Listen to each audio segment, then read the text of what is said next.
Assalamualaikum warahmatullahi wabarakatuh. Perkenalkan, saya Risna Amelia, guru SD Negeri 85 Cacalepeng. Saya adalah calon guru penggerak Angkatan 9 Kabupaten Sopeng. Dengan fasilitator Ibu Sunarti R. Pengajar praktik Ibu Ana Hamriana Karim. Di video kali ini saya akan mendesain strategi dalam mewujudkan pemikiran Ki Hajar Dewantara yang merupakan tugas modul 1.1.A.6 demonstrasi kontekstual. Yang pertama, filosofi Ki Hajar Dewantara.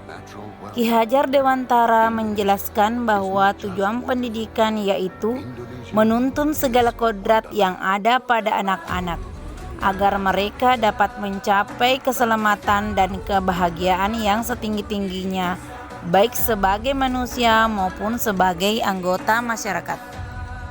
Yang kedua, dasar pendidikan menurut pemikiran Ki Hajar Dewantara, yaitu menuntun. Dalam proses menuntun, anak diberi kebebasan namun pendidik sebagai pamong dalam memberi tuntunan dan arahan agar anak tidak kehilangan arah dan membahayakan dirinya. Peran pendidik sebagai seorang petani atau tukang kebun. Anak-anak itu seperti biji tumbuhan yang disemai dan ditanam oleh petani atau tukang kebun di lahan yang telah disediakan. Anak-anak itu bagaikan bulir-bulir jagung yang ditanam.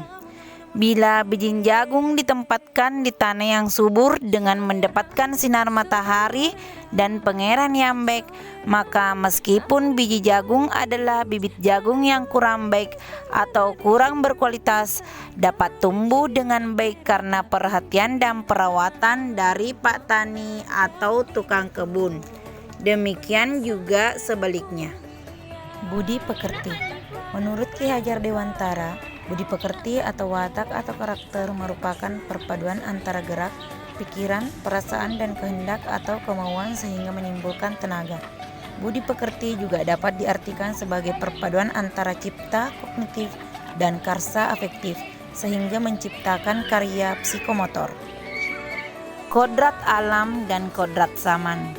Ki Hajar Dewantara hendak mengingatkan pendidik bahwa pendidikan anak sejatinya menuntun anak mencapai kekuatan kodratnya sesuai dengan alam dan zaman. Ki Hajar Dewantara menegaskan bahwa didiklah anak-anak dengan cara yang sesuai dengan tuntutan alam dan zamannya sendiri. Artinya, cara belajar dan interaksi murid abad ke-21 tentu sangatlah berbeda dengan para murid di pertengahan dan di akhir abad ke-20. Berpihak pada murid. Pembelajaran yang berpihak pada murid salah satunya dengan memberikan kesempatan kepada murid untuk mengemukakan pendapat, kemudian memberi kebebasan membangun sendiri pengetahuannya, tidak selalu mengikuti keinginan gurunya. Murid diberi kebebasan untuk memahami pelajaran sesuai dengan caranya. Konsepsi trilogi pendidikan. Ingarso sung tulodo artinya di depan memberi teladan. Peranan guru sangat besar dalam memberi teladan kepada para peserta didik.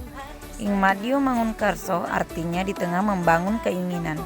Peranan guru sebagai pemberi motivasi dan memposisikan dirinya sebagai guru sehingga dapat menjadi teman dan juga tempat peserta didiknya berangkat untuk berkembang menuju cita-citanya. Tutwuri handayani artinya dari belakang memberi dorongan. Peranan guru harus selalu mendorong peserta didiknya dalam mengembangkan bakat dan minat sesuai dengan yang dikehendakinya. Esensi merdeka belajar. Pendidikan yang mendorong perkembangan murid, yaitu pendidikan yang mengajarkan untuk mencapai suatu perubahan dan dapat bermanfaat di lingkungan masyarakat. Merdeka bermakna berkreasi, berinovasi, bereksplorasi sesuai harkat dan martabat. Maka diperlukan penanaman budi pekerti ke murid yang sesuai dengan kodrat alam dan kodrat zaman. Peran guru menuntun dan mengarahkan murid sesuai dengan bakat, minat, dan kebutuhannya. Implementasi di sekolah. Guru sebagai pendidik yang tidak hanya mentransfer ilmu, tapi juga mentransfer nilai-nilai karakter berbudi pekerti untuk menciptakan pembelajaran yang menyenangkan. Perencanaan pembelajaran yang variatif berdasarkan karakteristik peserta didik dan mengaitkan materi dengan kehidupan nyata. Kegiatan pembelajaran yang biasa saya lakukan di kelas yaitu memberi kebebasan penuh kepada murid untuk aktif dalam pembelajaran, untuk berpendapat, kreatif dan mandiri sehingga pembelajaran menjadi menyenangkan dan tidak membosankan.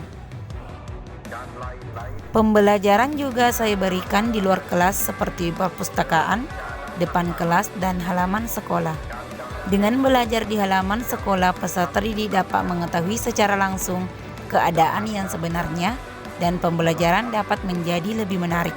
Dengan begitu, proses pembelajaran tidak akan membosankan bagi peserta didik. Interaksi dengan rekan sejawat dan orang tua murid. Saya sebagai guru juga terus belajar dengan cara berinteraksi dan berbagi dengan rekan sejawat di sekolah.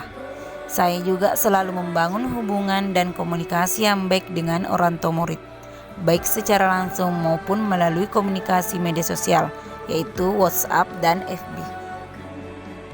Demikian demonstrasi kontekstual yang saya buat pada modul 1.1.A.6